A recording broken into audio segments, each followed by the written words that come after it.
മുതിര ഉപ്പേരി എങ്ങനെ വെക്കണമെന്ന് നോക്കാം. ആദ്യം ചീനച്ചട്ടി അടുപ്പത്ത് വയ്ക്കുക. മുതിര കൊട്ടി ആവശ്യത്തിനുള്ള മുതിര എടുത്ത ശേഷം നന്നായി വറുത്തെടുക്കുക. നല്ലോണം വറുത്തതിന് ശേഷം ചൂടാറാൻ വയ്ക്കുക. ചൂടാറി കഴുകി വൃത്തിയാക്കി എടുത്ത് കുക്കറിൽ 2-3 വിസിൽ കുക്കർ അടുപ്പത്ത് വയ്ക്കാം. കുക്കർ അടുപ്പത്ത് വെച്ച ശേഷം ഉള്ളിയും വെളുത്തുള്ളിയും ക്ലീൻ ചെയ്തെടുക്കാം. അപ്പോഴേക്കും മുതിര വെന്ത് കിട്ടിയിട്ടുണ്ട്. മുതിര വെന്ത ശേഷം കടുക് വറുക്കാം. കടുക് വറുക്കാൻ ആവശ്യമായിട്ടുള്ള ഉള്ളിയെല്ലാം റെഡിയാക്കിയിട്ടുണ്ട്. കറിവേപ്പിലയും എടുത്ത് വെച്ചിട്ടുണ്ട്. ചീനച്ചട്ടി അടുപ്പത്ത് വെച്ച് എണ്ണ ഒഴിച്ച് കടുക് പൊട്ടിക്കാം.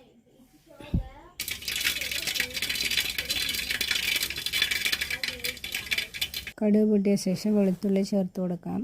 അത് കഴിഞ്ഞ് ചുവന്നുള്ളി ഇടാം. ചുവന്നുള്ളി ഇട്ട ശേഷം കറിവേപ്പില ചേർക്കാം. കുറച്ച് മുളക് ഇട്ടിട്ടുണ്ട്. നല്ലോണം വഴറ്റണം. കുറച്ച് നേരം വഴറ്റിയിട്ട് മഞ്ഞൾപ്പൊടി, മുളക് പൊടി, ഉപ്പ് ചേർത്ത് കൊടുക്കാം. അതിട്ട് കുറേ നേരം വഴറ്റണം, കരിയരുത്. കുറച്ച് നേരം വഴറ്റി കിട്ടിയിട്ടുണ്ട്. വേവിച്ച് വെച്ച മുതിര അതിൽ ചേർത്ത് കൊടുക്കാം. മുതിര ചേർത്ത ശേഷം അതിൽ വെള്ളമെല്ലാം വറ്റിച്ചെടുക്കണ വരെ വഴറ്റാം. അങ്ങനെ നമ്മുടെ മുതിര ഉപ്പേരി റെഡി ആയിട്ടുണ്ട്. Bye, see U.